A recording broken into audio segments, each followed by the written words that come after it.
हाँ जी, हमने आज जो पढ़ने हैं वो व्हाट इज़ रूलर, गाइड, और या क्या है। जैसे आप आर प्रेस करते हैं तो ये आपके पास रूलर्स आ जाते हैं, ठीक है। इससे हम अपने मेजरमेंट्स लगा सकते हैं। कोई यानी कि जगह हमने यूज़ करना है तो हम यहाँ से क्लिक एंड ड्रैग करेंगे तो ये देखिए, ये एक हमारे पास एक ग्रे लाइन या ब्लू लाइन बन जाएगी आपके पास, ये वाली सियान कलर की ना। इसको हम कहते हैं गाइड्स। ये रूलर कहलाती है, ये गाइड्स कहलाती है, ठीक है। फिर हम कभी ये जो बीच में पर्पल लाइंस आ रही है, ये देखें, या ये जहाँ आपको पर्पल लाइन शो करता है कि भाई आप किसके बराबर हैं और किसके बराबर नहीं, तो उस जगह पर भी आपको ये देखें, जैसे ही आप यहाँ करते हैं, इसी के साथ एक और ऑप्शन ले लें। अब आप देखें, अगर आप इसको ऊपर करते हैं या अब इसको अब मैं नीचे करूँगा तो ये देखें, ये जो एक आ रही है मेरे पास लाइन, जो सेंटर में आपको नज़र आ रही होगी पर्पल लाइन, इस लाइन को कहते हैं स्मार्ट गाइड। ये न्यू फीचर इंट्रोड्यूस करवाया गया है, ये पहले नहीं था।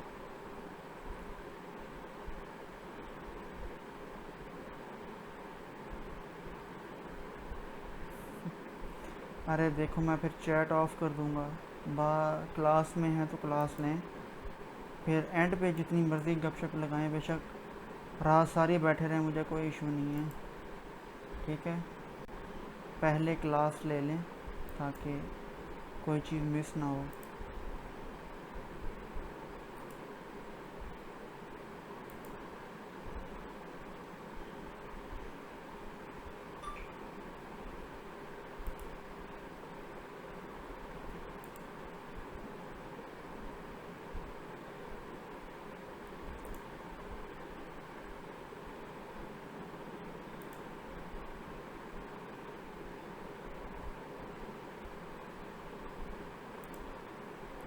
ठीक है, स्मार्ट गाइड क्या है, रूलर क्या है, और ये चीज़ें क्या है, ठीक है। फिर एक आता है ग्रिड सिस्टम, उसकी शॉर्ट की है कंट्रोल सेमी कॉलन। ये देखिए, ये आपकी ग्रिड सिस्टम बन गई, ठीक है। इसे हम ग्राफ पेपर भी कहते हैं, हम आपने शायद यूज़ भी किया हो। अक्सर हम इसमें केमिस्ट्री में ग्राफ पेपर के तौर पर इसको यूज़ करते हैं हम, ठीक है। इसकी शॉर्ट की है कंट्रोल सेमी कॉलन। ये वहाँ से शो भी होता है और गायब भी हो जाता है, ठीक है। अब मिसाल के तौर पर हमने कुछ एलिमेंट्स लगा दिए, जैसे हमने ये एक लाइन लगा दी और एक लाइन हमने जो है यहाँ लाइन लगा दी। अब देखिए, यहाँ शो नहीं हो रहा, क्यों? क्योंकि कंट्रोल सेमी कॉलन शो करेंगे, अब आपको वो आपके सारे ग्रेड्स शो होंगे। ये देखिए, जैसे ये पहले भी लगाई थी, ये भी हमारी लग गई। अब यहाँ हमने कोई टेक्स्ट इसके बराबर रख सकते हैं, और इस चीज़ को अगर हमने फ़र्ज़ी तौर पर अगर अब तो हमने डिलीट करना है कंफर्म, तो इसको सेलेक्ट करेंगे, डिलीट कर देंगे। नहीं, यानी कि आप कहते हैं नहीं, सिर्फ वक्ती तौर पर मुझे नज़र ना आए ताकि मैं अपना डिज़ाइन देख सकूं, तो उसके लिए कंट्रोल जो दो डॉट्स वाले एल के साथ वाला ऑप्शन होता है, उसको जब आप प्रेस करेंगे तो ये हाइड हो जाएगी, फिर इसी तरह शो भी हो जाएगी। उसके साथ जो है ग्राफ के लिए होता है, ठीक है।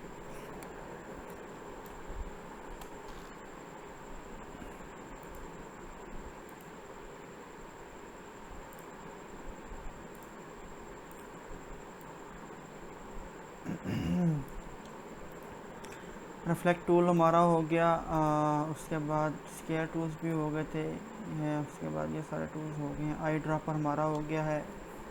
विड्थ टूल कर लिया था आप सब ने या अभी करना है, मुझे बताएं। विड्थ टूल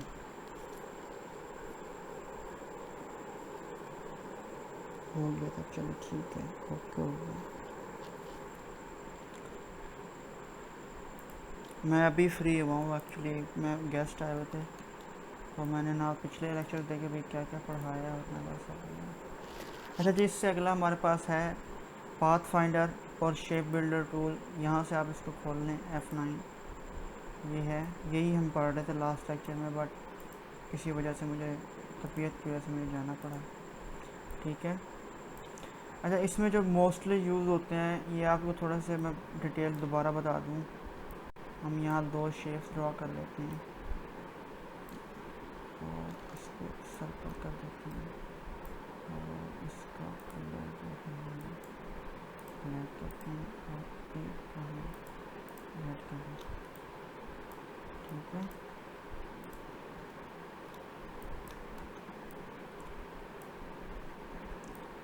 जब भी आप किसी एक शेप को मॉडिफाइड करते हैं, अब इसको मैं छोटा करूँगा तो ये और छोटा नहीं होगा, क्योंकि हमने क्या किया है, हमने इसको स्क्वायर लिया था और स्क्वायर के हमने यहाँ से सर्कल राउंड किए थे। ठीक है, तो वो आप जब हम करेंगे तो आप देखो वो हमें ऑप्शन दे रहा है कि इससे नीचे नहीं जा सकता, तो उसका एक ऑप्शन है ये पड़ा है आपके पास, एक्सपेंड शेप। ठीक है, एक्सपेंड शेप, ये देखिए अब ये आपका एक्सपेंड हो चुका है। अब मैं इसको छोटा करूँगा तो ये इजीली यहाँ से छोटा हो जाएगा। ठीक हो गया। अभी पाथ फाइंडर को दोबारा पढ़ लेते हैं थोड़ा सा और आगे हम पढ़ते हैं। ठीक है, अब देखिए ये है मर्ज पहला, यानी कि ये सारी एक ही शेप हो जाए। जैसे ही आप इसको प्रेस करेंगे तो ये आपकी एक शेप हो जाएगा और जो ऊपर वाली एलिमेंट का कलर होगा वही कलर सब में आ जाएगा। ठीक है,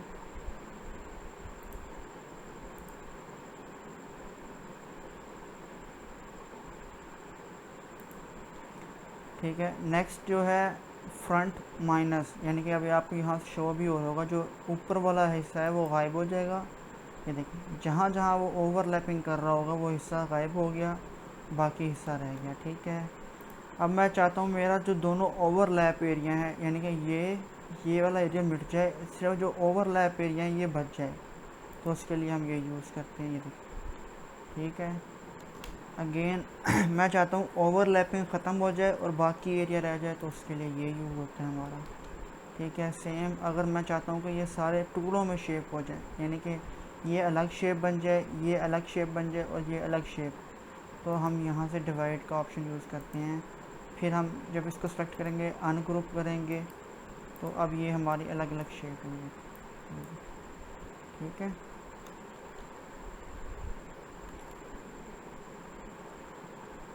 ये ट्रिम है, यानी कि ये कट कर देगा। इसमें जो ज़्यादा यूज़ होता है ये मर्ज का आइटम यूज़ होता है, ये सेम वही काम करता है। यानी कि अब ये एक एलिमेंट बन चुका है, अब ये एक्सपेंड नहीं होगा, ना ही इस पर कटिंग ऑफ होगी, ये एक ही बन चुका है। इसको अनग्रुप कर दें और ये देखें। ठीक है,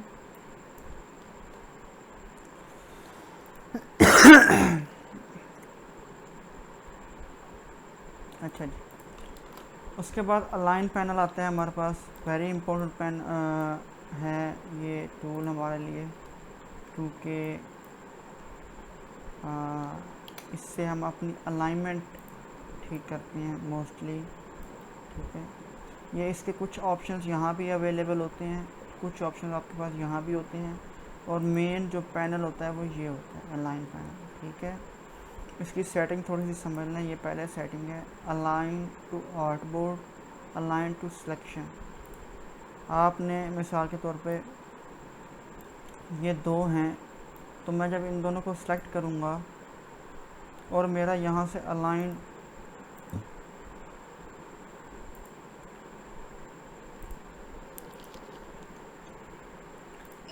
अलाइन टू सिलेक्शन या अलाइन टू आर्टबोर्ड होगा,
अच्छा, सबसे पहले आप देखें, जब आप एक आइटम को सेलेक्ट करते हैं तो आपके पास यहाँ ऑप्शंस आ जाते हैं।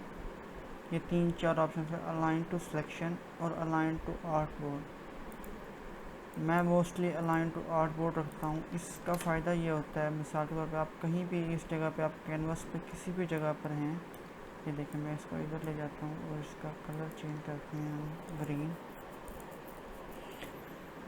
अब मैं इसको सेंटर अलाइन कर रहा हूँ तो ये देखें ये मेरा इस जगह पर आ गया। अब ये आर्ट बोर्ड के हिसाब से कर रहे हैं, ठीक है।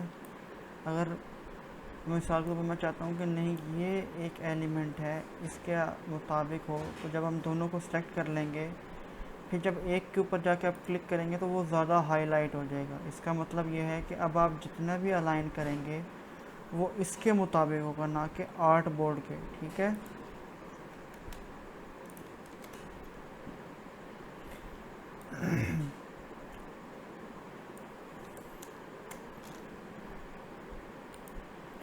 पहला अलाइन है, ये आपका इस हॉरिजेंटली अलाइन करेगा इस लाइन के साथ। जैसे ही आप इसको क्लिक करेंगे ये देखेंगे आर्ट बोर्ड इधर क्लिक हो गया, ठीक है।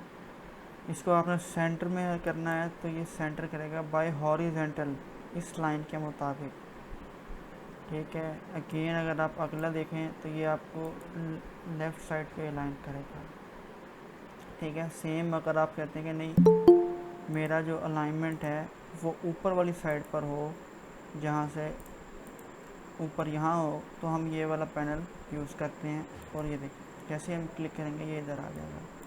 अब मैं चाहता हूँ कि यही है इस जगह पर सेंटर में आ जाए, तो क्या करूँगा मैं, सिंपल जो है इसको यहाँ करूँगा तो इधर आ इसको करने के बाद फिर इसको मैं जब करूँगा तो ये देखिए यहाँ सेंटर में आ गया।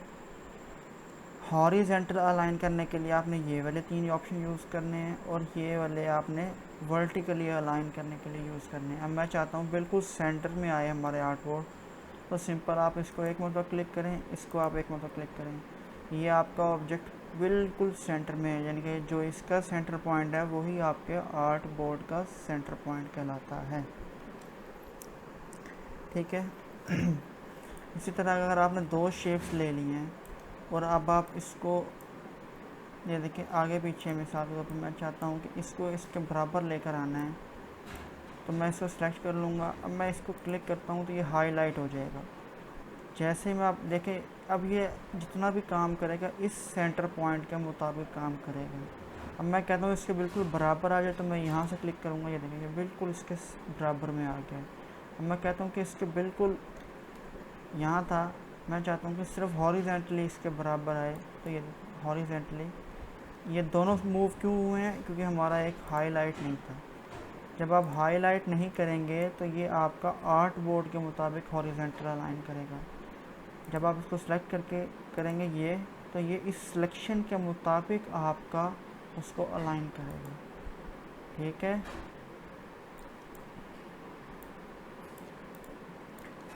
अब कुछ हमारे पास ये बॉक्सेस हैं, मैं चाहता हूँ कि इसमें से जो बॉक्सेस हैं ये इनका फासला बराबर हो जाए, तो मैं इनको सेलेक्ट करूँगा। सेम वही ये ऑप्शंस होते हैं, यानी कि आप इसको करेंगे तो ये इस ऑब्जेक्ट के मुताबिक आपको सेंटर में करना है, तो ये देखें अगर आपने ये करना है इस तरह हॉरिजेंटल, अगर आपने फासला बराबर करना है तो ये चीज़ें यूज़ होंगी, और अगर आपने वर्टिकली फासला बराबर करना है, मिसाल के तौर पर इसका मैं फासला कर देता हूँ जी इतना। अब देखें ये ज़्यादा गैप है, ये कम है, ये फिर और कम है, तो मैं क्या करूँगा सिंपल इनको सेलेक्ट करूँगा, यहाँ से ये प्रेस करूँगा तो ये इस और इस पॉइंट के मिड में जितना फासला बराबर डिस्ट्रीब्यूट हो सकेगा वो बराबर बराबर डिस्ट्रीब्यूट कर देगा। यहाँ तक समझ आ गई?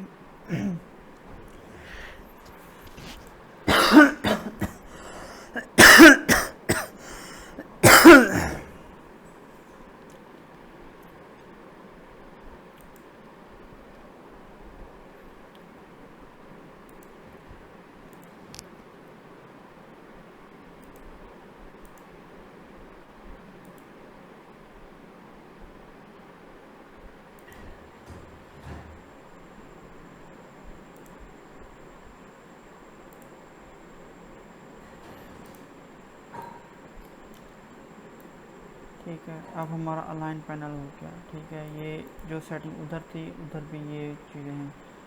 बेस्ट यही है, अलाइन टू आउटपुट कर लें और इसको आप जैसे, अब मैं इसको चाहता हूँ कि इसके मुताबिक ये हर चीज़ अलाइन हो, तो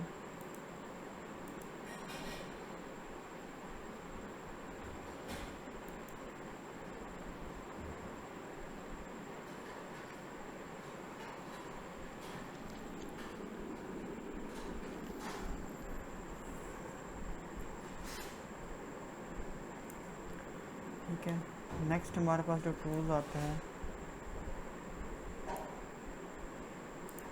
पाथ फाइंडर हो गया, आपका टूल्स आ गया, और शेप बिल्डर टूल।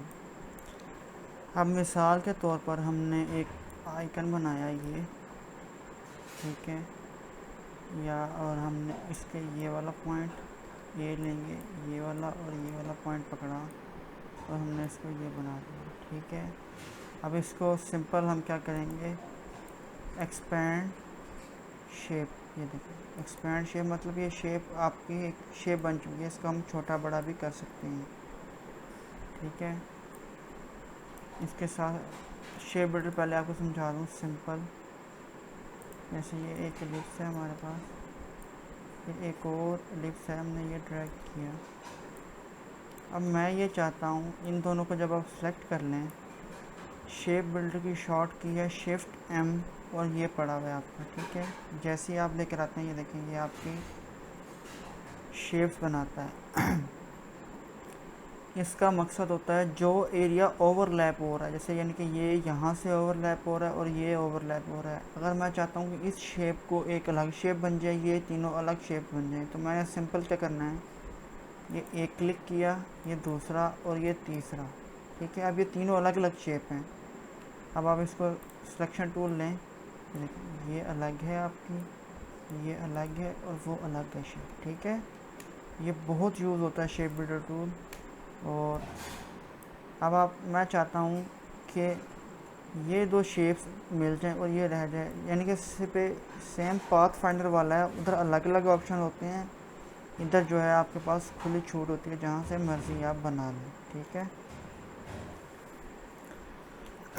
रिमेंबर ये जहाँ और एरिया ओवरलैप कर रहा होगा, जहाँ से कटिंग कर रहा होगा, वहाँ से आपने इसको बनाना है। जैसे मैं अब यहाँ देखें, यह टूल मैंने कौन सा सेलेक्ट किया, मुझे कोई बताएगा?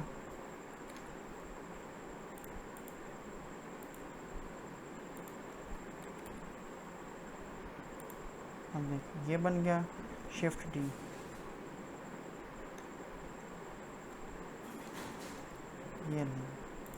ये आपका फूल बन गया। बट अब आप इसको सेलेक्ट करें शिफ्ट एम, तो अभी आप देखेंगे कि आपके यहाँ मुख्तलिफ शेप्स बन रही हैं। अब मैं चाहता हूँ कि कुछ हम शेप्स निकालें जो हमें अलग अलग कलर हम कर सकें ना इसके अंदर। तो उसके क्या तरीका है, शिफ्ट एम प्रेस करेंगे, सेलेक्ट करने के बाद अब ये रेड कलर है। अब मेरी मर्ज़ी है, मैं इसको रेड रख देता हूँ, इसको भी रेड रख देता हूँ, इसको भी रेड, इसको भी रेड, इसको भी रेड, इसको और इसको। अब मैं स्वेचेस खोल लेता हूँ और येलो को कर लेता हूँ। ठीक है, अब मैं यहाँ येलो कर देता हूँ, यहाँ येलो, ये देखिए।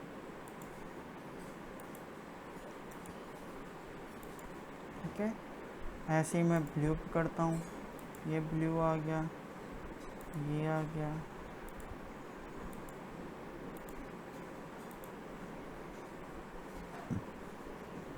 ये आ गया। ठीक है, सेम गोज अगर हमारे पास और कोई कलर है तो हम उसको यहाँ कर सकते हैं। ये है हमारा कलर, बड़ा ही डिस्टेंस है। ठीक है, अब देखिए यहाँ जब आप जाते हैं तो यहाँ आपको बहुत एरर्स नज़र आएंगे। अब इसको देखिए यहाँ बहुत ज़्यादा वो है ना। अब मैं इसको यहाँ से डिलीट कर देता हूँ, यानी कि ये एरिया मुझे नहीं चाहिए। डिलीट करने के लिए वही ऑप्शंस आल्ट प्रेस करेंगे तो वो डिलीट कर देगा। ठीक है आपका, अब ये देखिए उसने वो एरिया ही डिलीट कर दिया है जो ओवरलैपिंग के एरिया में आता था। यहाँ तक समझ आइए सबको शेप बिल्डर टूल की। एक बात हमेशा याद रखनी है, जहाँ ओवरलैपिंग करेगा उस जगह पर ही ये कट करेगा, यानी कि जहाँ इसके लाइंस एक दूसरे से कट नहीं करेंगी ये उधर काम नहीं करेगा शेप बिल्डर टूल।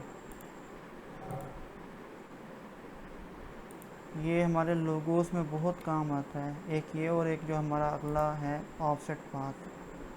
ठीक है, भाई हम कुछ भी ड्रॉ करते हैं, जैसे हम एक सर्कल ले लिया, फिर इसको मैंने यहाँ रखा, ये देखिए। अब मैं इसको क्लिक आउट करता हूँ, शिफ्ट एम, ये कट, ये कट, ये हमारा एक शेप बनेगा। ये हमारा एक वो लीव, अगर आप इसको लीव देखना चाहें तो ये देखिए।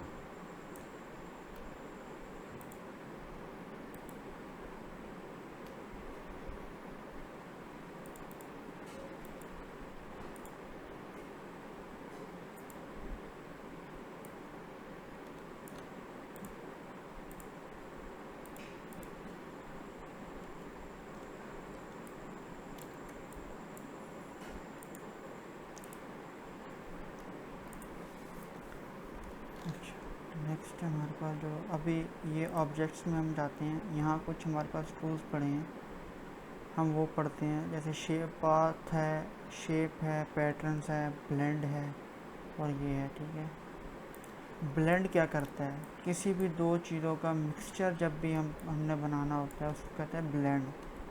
मिसाल के तौर पे एक ये ले लिया हमने एक ये ले लिया शेप, इसी अब मैं चाहता हूँ कि इसके शेड्स निकालने हैं या टेंट्स निकालने हैं, तो उसका शॉर्टकट वे है शेप बिल्डर टूल। इसकी शॉर्ट की है W, और ये यहाँ से भी ऑप्शन में आता है make blend, control alt B जब आप करेंगे तो ये देखिए ये बन गया। बट ये बहुत लेंथी बनता है, मैं नहीं यूज़ करता, मैं यहाँ से यूज़ करता हूँ। W प्रेस करो, एक क्लिक इस पे और एक क्लिक आपने इस पे करना है, तो ये आपका बन गया। फिर ऑल्ट प्रेस करके आप जब दबाएंगे तो आपके पास एक डायलॉग ऑप्शन बॉक्स आ जाएगा। स्मूथ कलर कैसा होना चाहिए, स्पेसिफाइड स्टेप, अभी 180 स्टेप्स में हुआ है, मैं कहता हूँ नहीं जी मुझे सिर्फ 5 स्टेप्स में चाहिए, तो ये देखिए वो एक शेड्स टाइप आपके बन गए। ठीक है, और भी बहुत कुछ काम आते हैं हमारे ये देखिए। ठीक है, मैं कहता हूँ नहीं स्पेसिफिक डिस्टेंस, यानी कि 4 पिक्सल, 2 पिक्सल, 3 पिक्सल, या पिक्सल ज़्यादा करना चाहता हूँ मैं, तो वो मेरी मर्ज़ी, और यहाँ से ओके कर दूँ। ठीक है, फिर इसका एक और टूल्स आता है, जैसे मैं अब आपको बताता हूँ। हम यहाँ एक ये ले लें, आप एक आगे आप इसका ब्लू कलर ले लें। ठीक है, अब मैंने इसको W और W, ये हमारा बन गया। ठीक है, अब आप एक पेन टूल ले लें या पेंसिल ले लें। पेंसिल मैंने N उसकी शॉर्ट की है पेंसिल की। ठीक है, N आप प्रेस करेंगे, आपके पास जो है ये देखिए ये N है, इसको आप क्लिक करें। अब ये आपके पास ऑप्शन आ गया, फिर स्मूथ लाइन लगानी है या बिल्कुल ये लें, ये। ठीक है, बट B के साथ ब्रश आता है, ये ब्रश टूल पड़ा है आपका। ठीक है, ये भी टूल्स पढ़ते हैं। ठीक है, अब देखें, अब इसके ऊपर राइट क्लिक करें, मैं ये प्रेस कर रहा हूँ, ये देखिए ये हमारी क्लास होगी ब्रश की मुकम्मल एक, तो उसके ऊपर हम बताएंगे। अब देखें ये एक स्ट्रोक लग गया हमारा। अब मैं चाहता हूँ यही कलर इसके ऊपर आ जाए, या आप पेन टूल से भी लगा लें, जैसे मैं ये लगा रहा हूँ। ये देखिए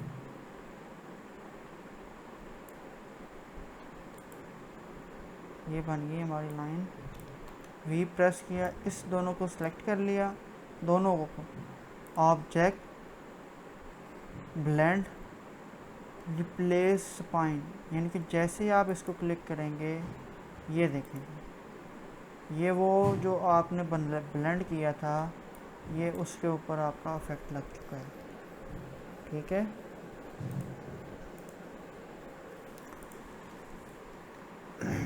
कोई भी लाइन आप लगा लें, या आपने एब्स्ट्रैक्ट बैकग्राउंड देखे होंगे नेट के ऊपर, वो इसी चीज़ से बनते हैं।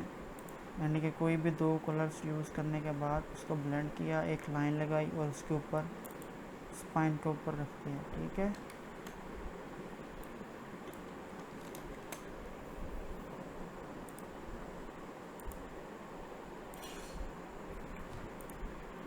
अच्छा जी, अभी ये जो थोड़ा सा टूल्स हैं ये पढ़ लेते हैं।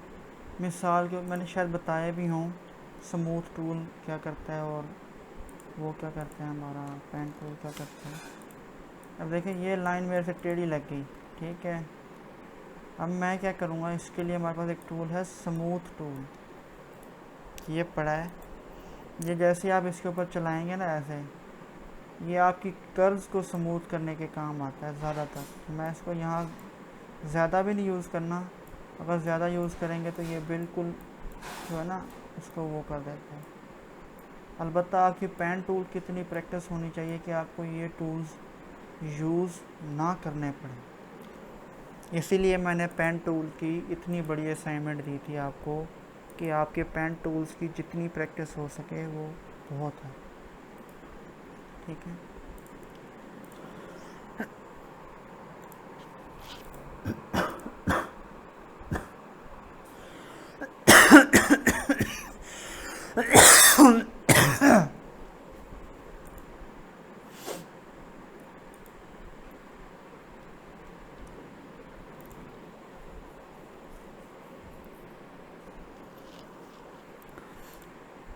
चलिए, आपने कोई भी एक शेप बनाई है, मिसाल के तौर पे आपने कोई लोगो बना लिया है। हमने उसको, आपने देखा होगा ना अक्सर वो शेप्स बनी हुई होती हैं और उसका पैटर्न बन के दिखा रहे होते हैं कि भाई ये देखिए पैटर्न है, तो ये वो है कि ऐसा पैटर्न सब बन जाता है, ठीक है। तो उसकी शॉर्ट की वो बल्कि एक एक को रिप्लेस करने के बजाय उसके लिए एक ऑप्शन आता है हमारे पास पैटर्न, ये देखें पैटर्न। अब आप इसको मेक करते हैं जैसे ही, तो आपके पास एक डायलॉग ओपन हो जाता है, डायलॉग बॉक्स, ये देखिए, ठीक है। अब ये आपको यहाँ कुछ सेटिंग्स हैं, आप इसको किस तरह रखना चाहते हैं, ब्रिक की सूरत में रखना चाहते हैं, और आप इसको हेक्सागोन की शेप में रखना चाहते हैं। फिर यहाँ से इसके जो है आप, ठीक है, और इसको जब आप कैंसिल करते हैं और डबल क्लिक करते हैं तो देखें वो गायब हो गया। अब वो सेव कहाँ हुआ है, आप जैसे ही आपको एक, आपने ये लिया एक सर्कल, फिर आप ये स्वेचिज जब खोलेंगे, इसको नीचे आएंगे तो ये आपका वो पैटर्न बना पड़ा, ये आपका पैटर्न बन चुका है। Is this okay? यहाँ तक समझ आई है पैटर्न की?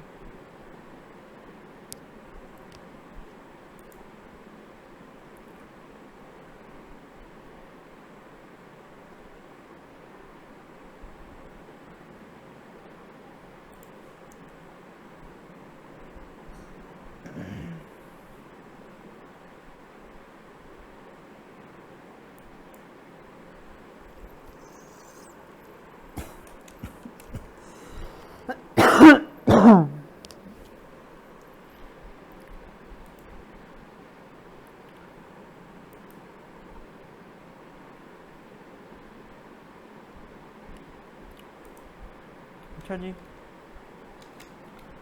अब हमने दो चीज़ें पढ़नी हैं, एक्सपैंड और एक्सपैंड अपीयरेंस। एक्सपैंड क्या चीज़ होता है और अपीयरेंस क्या चीज़ होती है, इसको थोड़ा सा समझें आप। कोई भी एक स्ट्रोक है, मिसाल के तौर पे आपका ये, मैंने ये एक बॉक्स बना दिया, ठीक है, ये वाला बॉक्स बन गया हमारा, और एक ये बॉक्स है और एक हमारे पास ये लाइन है, ठीक है। अब आपको मैंने शिफ्ट विड्थ टूल बढ़ाया है, ठीक है।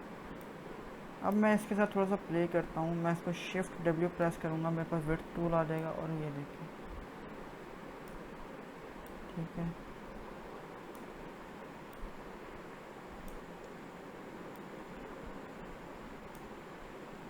ये हमारे पास एक बन गया।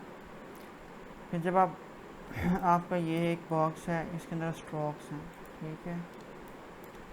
अब मैं चाहता हूँ कि ये जो स्ट्रोक है ये फिल में चेंज हो जाए, यानी कि ये जो एक लाइंस हमारी लगी हुई हैं हमने लाइन की मदद से लोगो बना लिया या कुछ भी बना लिया, हम चाहते हैं कि ये एक शेप में कन्वर्ट हो जाए, तो उसके लिए हमारे पास आता है एक्सपैंड।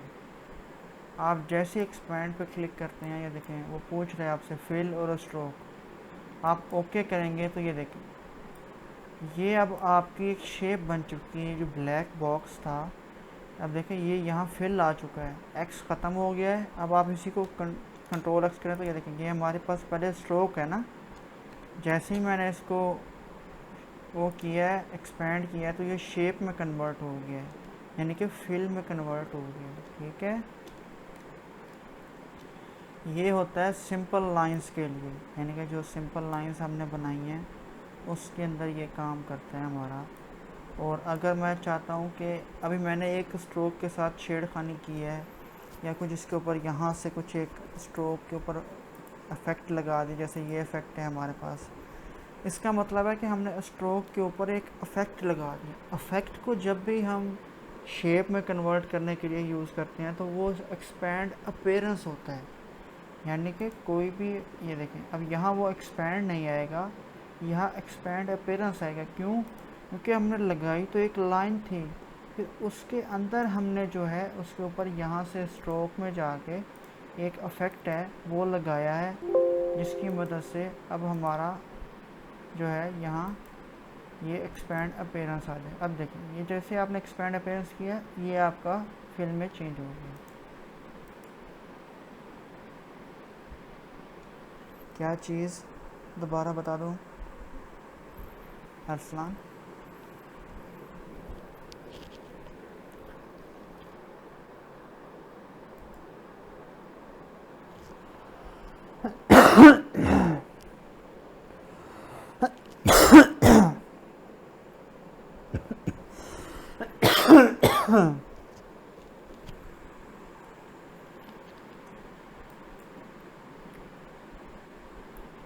इमरान, आवाज़ आ रही है मेरी?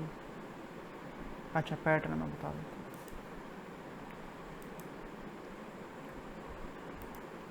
ठीक है, चलो ये समझ लें, एक्सपैंड अपीयरेंस और एक्सपैंड में आपको फ़र्क नज़र पता चल गया, इसमें आप क्लियर हैं?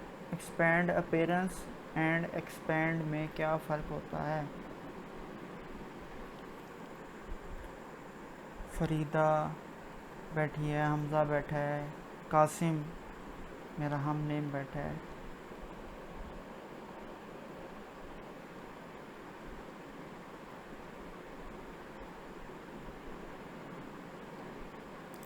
चलिए चलिए ठीक है। देखें आप जब आपने मैं इसमें तो मेरे पास ये एक बॉक्स है और मैं इसकी कोई हमें कोई तब्दीली कर लेते हैं हम। ये जी हमारे पास एक बॉक्स बन गया और हमने इसका पैटर्न बनाना है, तो क्या करेंगे, हम इसको सिलेक्ट करेंगे, ऑब्जेक्ट, पैटर्न और मेक। जैसे क्लिक करेंगे ये आपके पास एक ऑप्शन शो हो जाएंगे। ठीक है, अब आप इसको और ये देखें अब यहाँ कुछ सेटिंग्स है, इसको किस नेम से सेव करना है आपने, यानी कि मैं करता हूँ कासिम के नेम से, या न्यू लोगो पैटर्न के नेम से आप इसको सेव कर लें। फिर इसके ऊपर आप इसकी सेटिंग्स है, आपने इसको ब्रिक्स की सूरत में रखना है, या इस तरह रखना है, या हेक्सागोन रखना है, या हेक्सागोन रो वाइज रखना है आपने। ठीक है, फिर क्या इसकी विड्थ है, यानी कि आप इसके अंदर फासला कितना रख सकते हैं। ये देखें, अब मैं यहाँ से 45 कर रहा हूँ और यहाँ से देखें अगर मैं यहाँ 30 कर देता हूँ तो ये इस तरह का पैटर्न हमारा बनेगा। ठीक है, अब यहाँ कॉपीज़ हैं, इसको आप खुद चेक कर लीजिए, यानी कि ये आपको 3 में शो करे, 1 में शो, ये ऐसे शो करे आपको, ये ऐसे शो करे आपको। ठीक है, अब आपका पैटर्न बन चुका है। अब आपने सिंपल क्या करना है, इसको क्लोज़ कर दें और यहाँ डबल क्लिक कर दें, ये आपका लोगो पड़ा है। अब आप कोई भी एक शेप बना लें, देखिए अब स्वेचेस में जाएंगे, ये आपका पैटर्न पड़ा हुआ है, लोगो पैटर्न। जैसे ही आप क्लिक करेंगे ये देखेंगे आपका पैटर्न बन गया। और सेम गोज़ जब आप इसको छोटा या बड़ा करेंगे तो इसके अंदर वो भी कम होंगे।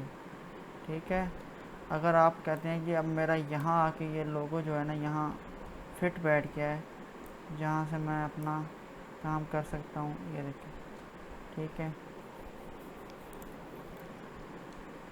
अब मैं चाहता हूँ मुझे इतना ही चाहिए, तो सेम गोज़ आप इसको सेलेक्ट करें, ऑप्शन में जाएं और एक्सपेंड कर दें। जैसे ही आप एक्सपेंड करेंगे, अब आप इसको बेशक जितना मर्ज़ी छोटा कर दें, ये आपके इतने ही रहेंगे, यानी कि वो लोगोस के साइज़ कम ज़्यादा नहीं होंगे।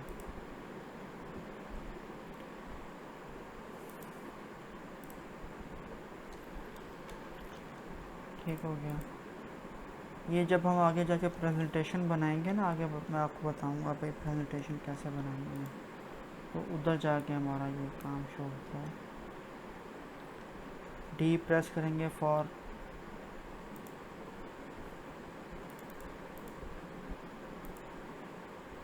अच्छा। अभी एक ऑब्जेक्ट है, मिसाल के तौर पे हम एक ऑब्जेक्ट पढ़ते हैं ऑफसेट पाथ लगाओ, बहुत यूज़ होता है।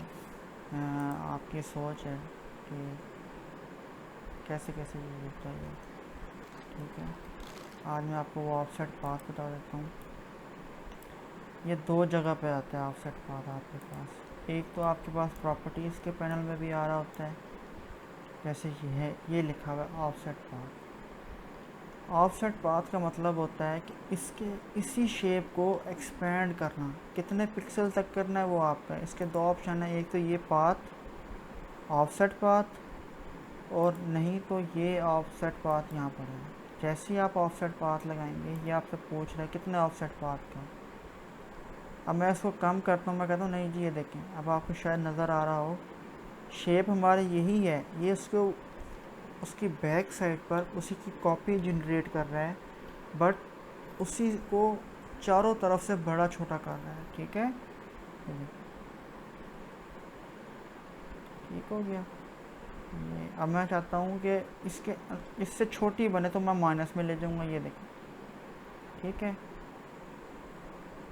आप ओके कर दें, ये आपकी एक अलग शेप खड़ी है, ठीक है। अब आप इसको सेलेक्ट करें, इसका कलर चेंज करके देखें, तो ये देखें, यानी कि ये एक अलग शेप है आपकी रेड वाली, और ये ब्लैक वाली एक अलग शेप है आपकी, यानी कि इसका ऑफसेट पाथ लगा है इसको।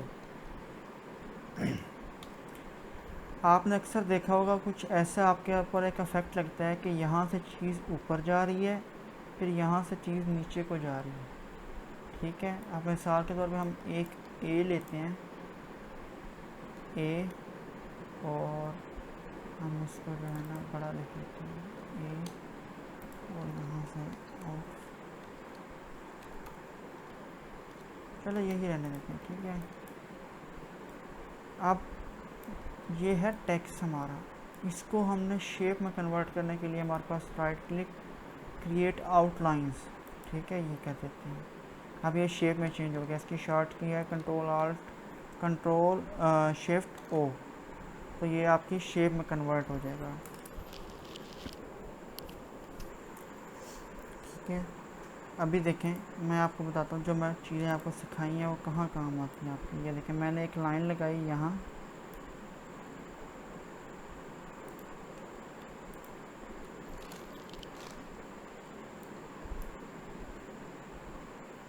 कंट्रोल वाई प्रेस करें, पेन टूल लें, इसको इस लाइन के साथ क्रॉस ओवर करके, ठीक है।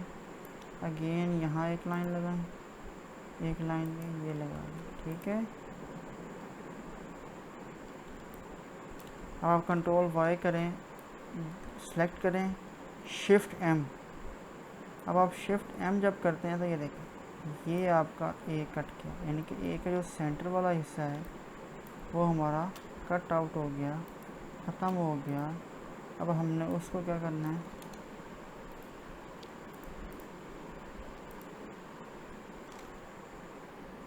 ठीक है। ये टेढ़ा बना है, बस वो आपको एक चीज़ दिखाने लगा हूँ, एक इफेक्ट बना के ऑफसेट पाथ को समझाते हुए। मैं एक लाइन लेता हूँ, ये हमने लाइन ड्रा कर ली, इसको मैं नीचे लेके आ रहा हूँ, और इसका स्ट्रोक हम रखते हैं जी 2 रखते हैं जी, ये भी ठीक है। सेलेक्ट किया, इसको सेलेक्ट किया इसके सेंटर में, यानी कि ये लाइन सेंटर में आ गई। अब मैं इसको क्या करूँगा, एक्सपेंड, यानी कि इसको शेप में कन्वर्ट आउट कर दिया। अब देखें, अब मैं इसका ऑफसेट पाथ लगाता हूँ। अब देखिए 1 का लगता है तो ये इतना है, मैं इसका लगाता हूँ 0.5। ये बहुत है हमारे लिए, क्योंकि हमारी शेप छोटी है ना। और अब इसी को सिलेक्ट है, मेरा जो ऑफसेट पाथ है वो मेरा सिलेक्ट है। आई लूँगा, आई ड्रॉपर बताया हुआ मैंने, ये इसको क्लिक किया, उसका जो ऑफसेट पाथ है उसका शेप मैंने वाइट कर दिया। अब आपको पता चलेगा कि सर ने जो अपना जो है ये आर्ट बोर्ड के अलावा जो कलर है हमारे पास ग्रे आता है, और सर ने ये वाइट क्यों रखा हुआ है। मुझे ये काम करने में इजी लगता है, मैंने इसलिए ये ऐसे रखा हुआ है। ठीक है, अब मैं इसी का ऑफसेट पाथ लगा लेता हूँ। ठीक है, या देखिए यहाँ नहीं आ रहा हमारे पास, एक मतलब रिलीज़ करेंगे, ये देखिए रिलीज़ किया, फिर ऑफसेट पाथ लगाया वही 0.5, और यहाँ से मैं आई दबा देता हूँ, ये लो। अब मैं सबको सिलेक्ट करूँगा। अब यहाँ हमारे पास कौन सा टूल काम आएगा, शेप बिल्डर टूल। वो कैसे, एक तो ये हमारे पास लाइन लग गई ऐसे, ठीक है, फिर ये इसको माइनस कर देंगे इस शेप्स को, ताकि हमारे पास वो मसले मसाइल ना आए। अगेन आपने ये चीज़ें कर दी, आ गया।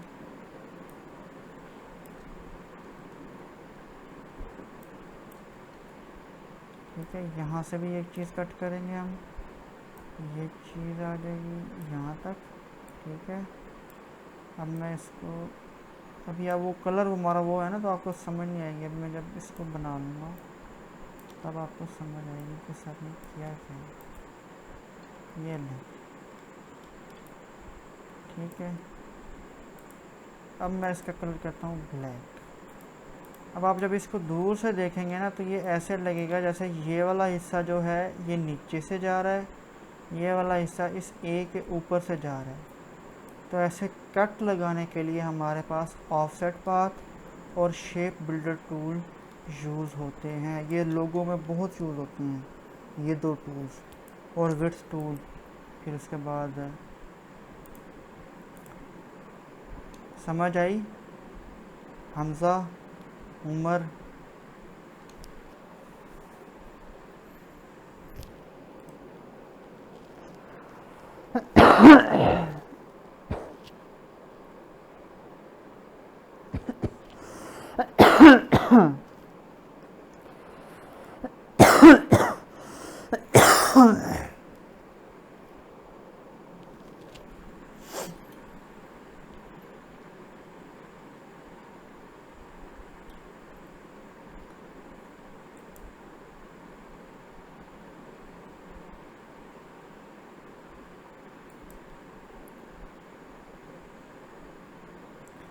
उमर समझ आई ऑफसेट पाथ की आपको।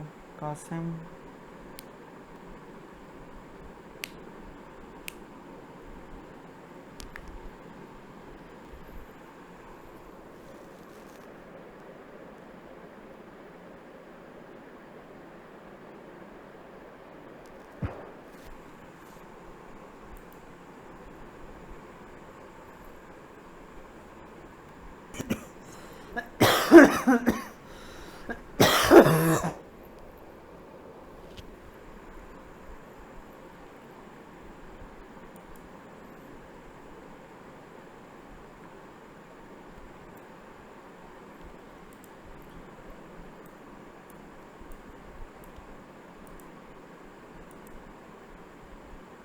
भाई आवाज़ आ रही है मेरी?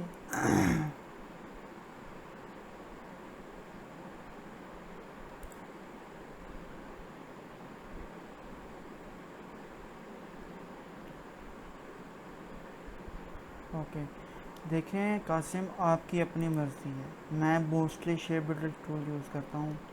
पाथ फाइंडर में आपके पास ऑप्शंस लिमिटेड आ जाते हैं, ठीक है। जहाँ आपने ज़्यादा सारी शेप्स क्रिएट की होंगी ना, वहाँ ये नहीं काम करेगा। वहाँ आपका शेप बिल्डर टूल ही यूज़ करता है। ठीक है, जैसे अब हमने ये कट्स लगाए हैं तो ये कट इस पाथ फाइंडर से नॉट पॉसिबल, वो आपसे शेप बिल्डर टूल से ही लगेंगे। ठीक है,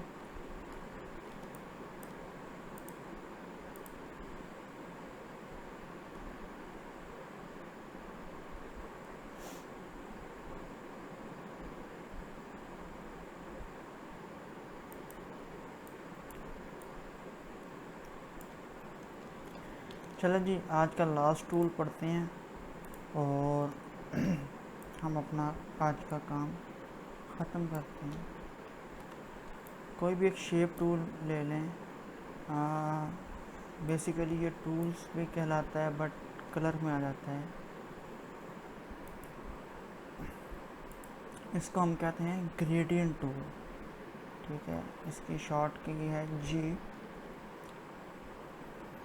और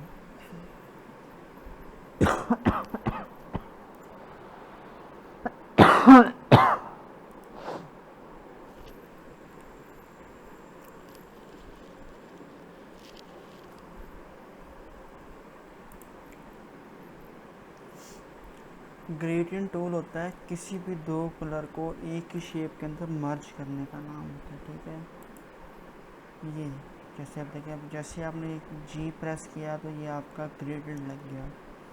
ये दो कलर्स पे मुश्तमिल है, वाइट एंड ब्लैक। ठीक है, ये देखिए अब मैं इसको राउंड आउट कर रहा हूँ तो वाइट ज़्यादा हो रहा है, और अगर मैं इसको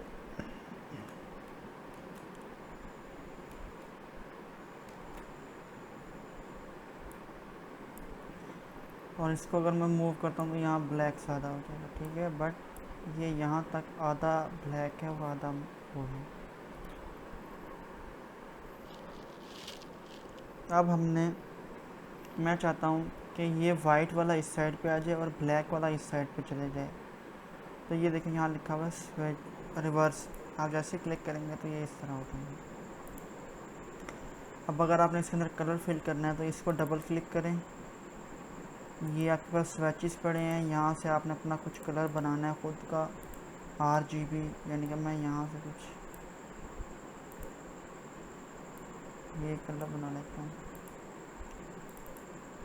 अगेन हम इस साइड पे जाएंगे, ये आपके पास स्केल्स आ जाते हैं, यानी ग्रे स्केल्स, RGB, HSP और CMYK।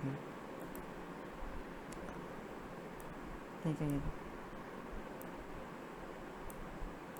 हमने कुछ ये इफेक्ट बना लिया। ठीक है, मैं लोगो में ग्रेडियंट कभी नहीं यूज़ करता। लोगो को हमेशा एक कलर में यूज़ होता है, और इसके ऊपर अगर आपने कहीं शेड देना हो, जब हम ग्रेडियंट लोगो डिटेल में पढ़ेंगे तब आपको समझ आएगी कि ये लोगो कैसे काम, ये टूल हमारे पास कैसे काम करता है। ठीक है, ओपेसिटी आपको बता दूं, कुछ छोटे छोटे टूल्स हैं वो मैं आपको बता देता हूँ ताकि हमारे पास वो यहाँ नहीं यूज़ होते।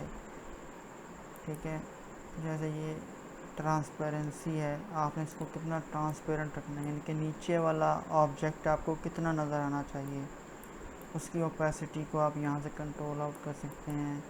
ये ब्लेंडिंग ऑप्शंस है, अगर किसी ने आपने फ़ोटोशॉप अगर आपने पढ़ा हो तो उसके अंदर ये ऑप्शंस होते हैं, यहाँ नहीं यूज़ होते बेसिकली, तो मैं आपको यहाँ नहीं गाइड करूँगा।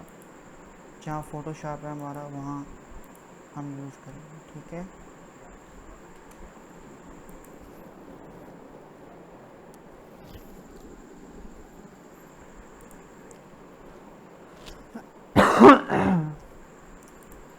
अच्छा जी, कल हमारा इसमें लास्ट टूल्स है ब्रश टूल, और फिर हमारी इसकी क्लासेस ख़त्म हो जाएंगी। एक आधी क्लास रखेंगे फ़ोटोशॉप पे, और उसके टूल्स को थोड़ा सा समझा दूँगा आपको। फिर हमारी थ्योरी आ जाएगी, जुमेरात को थ्योरी करेंगे तकरीबन। फ़ॉन्ट और कलर थ्योरी इसकी पढ़ेंगे कि भाई क्या साइकोलॉजी होती है और क्यों यूज़ कहाँ यूज़ होती हैं। और टाइप टूल, एक आपका टाइप टूल रहता है और एक आपका सिर्फ और सिर्फ जो है कलर थ्योरी आ जाएगी, तो वो भी आपको समझ आ जाएंगे। और साइज़ लेना। साइज़ आपको बता दूँ साइज़ क्या चीज़ होती है, यह बहुत है आज के लिए, काफ़ी है या आगे पढ़ा दूँ?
चलें हम ये करते हैं, हमने न्यू फाइल्स देनी होती है, कंट्रोल एन की इसकी शॉर्ट की है, ये देखिए ठीक है। कुछ एसेट्स हमारे पास बनने पड़े। अगर आपने कोई चीज़ डिज़ाइन करनी है मोबाइल के लिए, जैसे UI UX होते हैं, वो इस पर भी हम डिज़ाइन कर सकते हैं।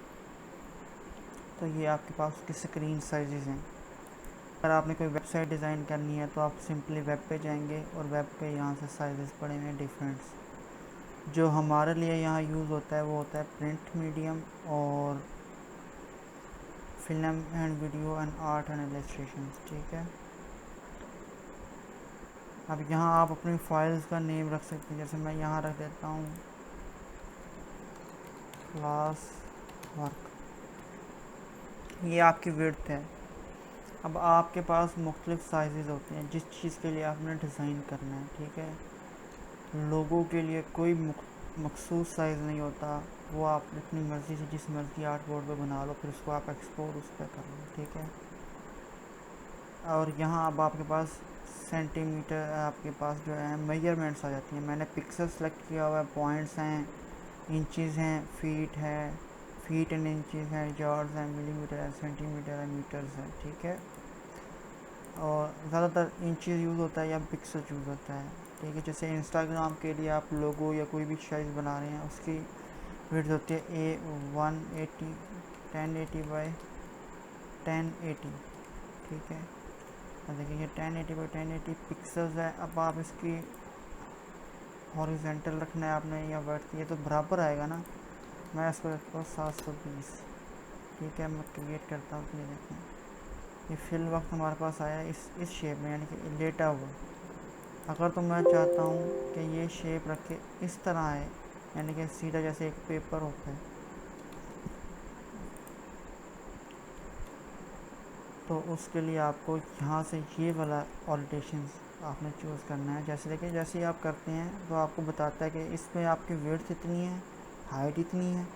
जब आप इसको सेलेक्ट करते हैं तो ये आपकी हाइट आ जाएगी, ये आपकी विड्थ आ जाएगी, वो ऑटोमेटिकली शफल कर देता है, ठीक है। कलर मोड है, ये मैं ब्लीड आपको बताता हूँ क्या चीज़ होता है। कलर मोड है एडवांस ऑप्शंस। कलर मोड क्या है जी, RGB और CMYK, ठीक है। और स्क्रीन यानी कि कितने पिक्सल्स पर इंच होने चाहिए, ये मैं आपको बताता हूँ थोड़ी देर तक कि भाई क्या है, ठीक है। ब्लीड क्या चीज़ है, कलर्स का जब मैं आपको बताऊंगा आपको समझ आ जाना चाहिए। RGB कलर होता है फॉर स्क्रीन के लिए, आपने कोई चीज़ डिज़ाइन करनी है जो आपने सिर्फ कहीं सोशल मीडिया पे शेयर करनी है या आपने कहीं टीवी पे चलानी हो, तो उसके लिए हम RGB यूज़ करते हैं।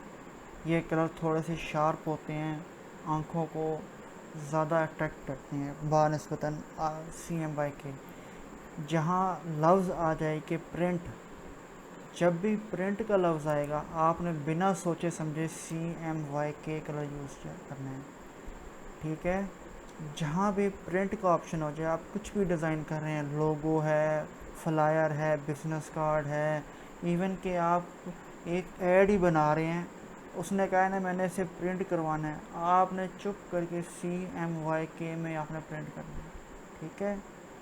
और जब आप RGB बना रहे होते हैं तब स्क्रीन के अंदर हम 72 रखते हैं, और जब हम CMYK बनाते हैं यानी कि जब भी हम प्रिंट का आइटम बनाते हैं तो उसके लिए हम 300 ppi लेते हैं। ppi मतलब होता है 300 पिक्सल्स पर इंच, यानी कि 1 इंच का बॉक्स हो उसके अंदर कितने पिक्सल होंगे, 300 पिक्सल्स होंगे, तो वो एक हमारा यानी कि 300 ppi हमारा बनेगा। Are you okay?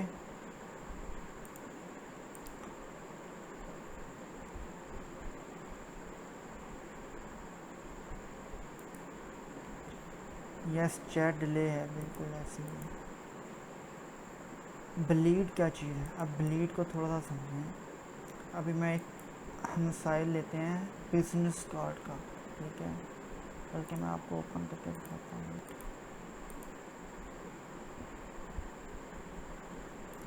ये जब हम आके बिजनेस कार्ड स्टेशनरी वाली चीज़ें डिज़ाइन करेंगे ना तब आपको बताऊँगी।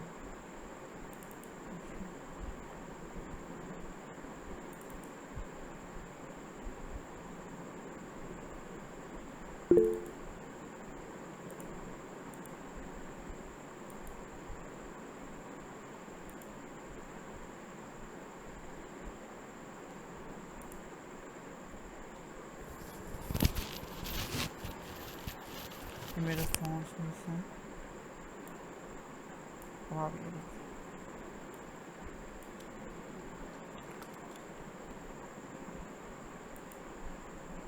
जो स्टैंडर्ड साइज चूड़ा है वो 3.5 बाई 2 इंच जो बिजनेस कार्ड होता है, ठीक है। जैसे ही मैंने क्रिएट किया ये हमारा कैनवस साइज बन गया ना। अब हमारा जितना भी डिज़ाइन होगा हमने इसके ऊपर रखना है, ठीक है। कुछ प्रिंटिंग मटेरियल्स ऐसे होते हैं जहाँ हमने ब्लेड लगानी होती है। ब्लेड वो एरिया होता है जहाँ से रख कर उन्होंने कट करना होता है, ठीक है। जैसे अब ये जो आर्ट बोर्ड है ये 3.5 का अगर हम लें तो ये इतना बनता है, यानी कि ये जो वाइट आपको नज़र आ रहा है ना ये वाला एरिया, ये साइज़ इतना ही है। और ये जो ऊपर रेड लाइन आपको नज़र आ रही है ये होता है ब्लीड एरिया, यानी कि सेफ जोन कह लें। जब कार्ड की प्रिंटिंग होती है ना तो वो एक शीट पे प्रिंट होता है, उसके ऊपर मुख्तलिफ कार्ड्स यानी कि 10 कार्ड्स एक ही लाइन में आ रहे होते हैं, 3 लाइन्स के अंदर, 4 लाइन्स के अंदर। तो जब उसको कट करने के लिए वो एक ब्लेड यूज़ करते हैं। हम इतना ब्लीड लगा देते हैं ताकि हमारा जो डिज़ाइन है, जो हमारा प्रॉपर एक डिज़ाइन किया हुआ है वो ख़राब ना हो, उसके लिए हम यहाँ वो ब्लेड यूज़ करते हैं, ठीक है। हम कंट्रोल N करें,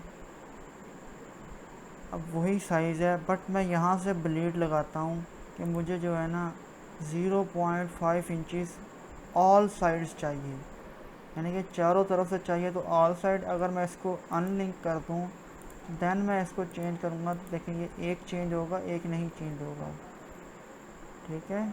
इसको आप लिंक करें, इसको आप ये रख दें, ठीक है।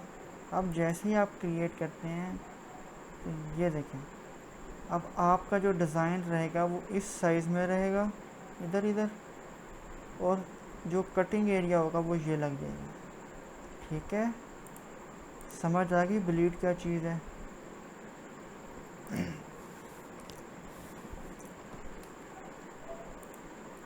RGB का भी समझ आ गया क्या चीज़ होता है, और CMY का अभी आपको आई होप कि समझ आ गया होगा। ये जब हम कलर थ्योरी पढ़ेंगे उसके अंदर मैं आपको डिटेल में PDF बना कर शेयर कर दूँगा।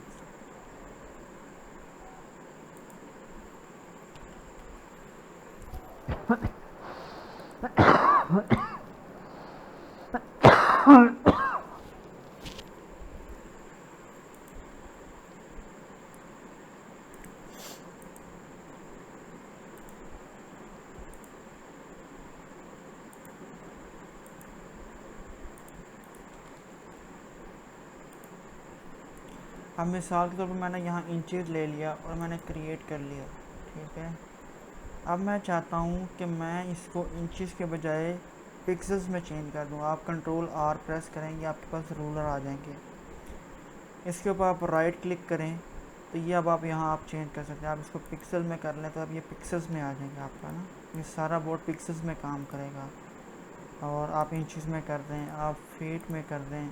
अब देखिए फीट में किया ना मैंने, मैं जब यहाँ प्रेस करूँगा तो ये भी फीट आएगा। अब मैं जब 1 फीट करता हूँ, 1 फीट बाई 1 फीट का करता हूँ, तो ये आपकी सोच है कितना बड़ा बनेगा। ये देखिए वो कितना है और ये कितना है, ये 1 फीट बाई 1 फीट का बना है।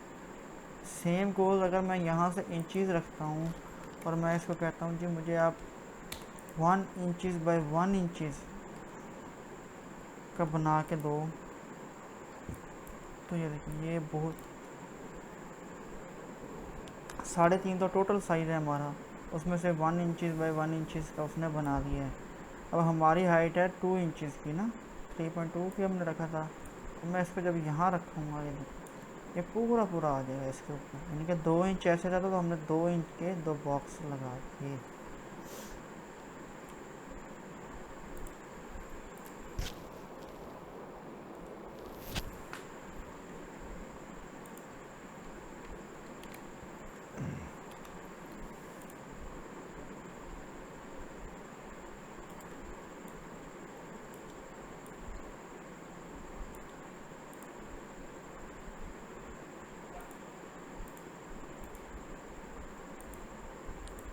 अच्छा अब आप पूछ सकते हैं, आपके माइक्स ओपन है, आप में से किसी ने अगर क्वेश्चन वगैरह पूछना तो पूछ लें। आज की क्लास इतनी काफ़ी है।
ये है, किसी का कोई क्वेश्चन तो पूछ लें।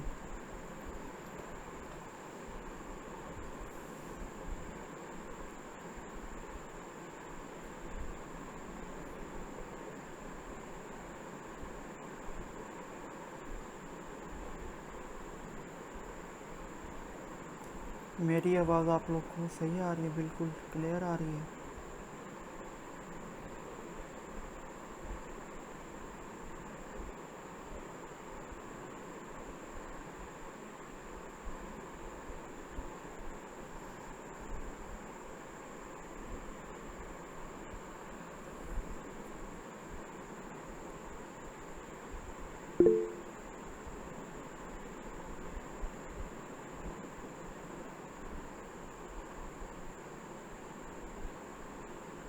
आप में से किसी की आवाज़ नहीं आ रही मुझे।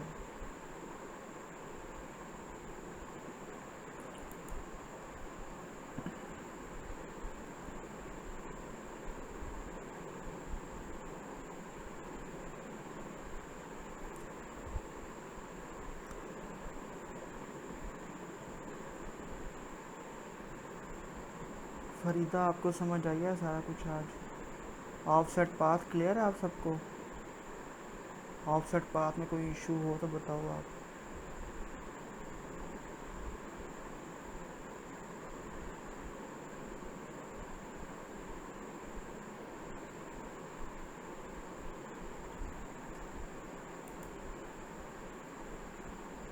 मैंने यार नहीं ओपन नहीं कोई सेटिंग छेड़ी आप लोगों की ना।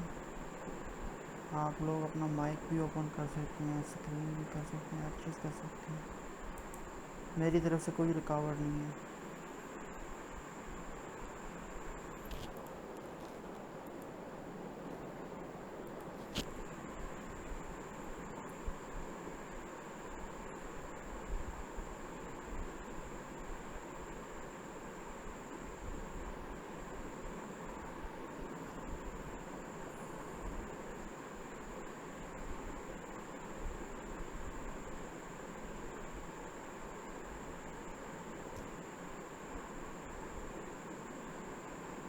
आज तो मरियम भी चले गई, मरियम भी नहीं आई।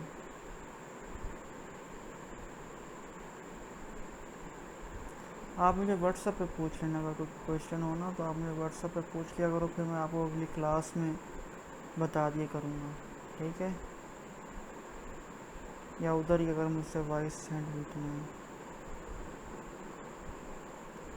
आज की असाइनमेंट्स आपको मैं कुछ शेप्स दूंगा जिसके ज़रिए आपकी 3-4 टूल्स की प्रैक्टिस होगी, शेप बिल्डर टूल और ऑफसेट पाथ, ऐसे कुछ बताऊंगा आपको।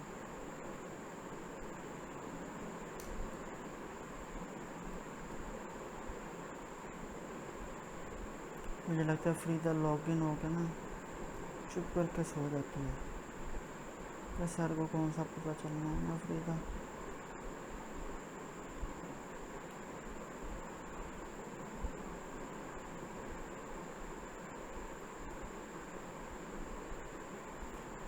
चले जी, आज की क्लास ख़त्म करते हैं।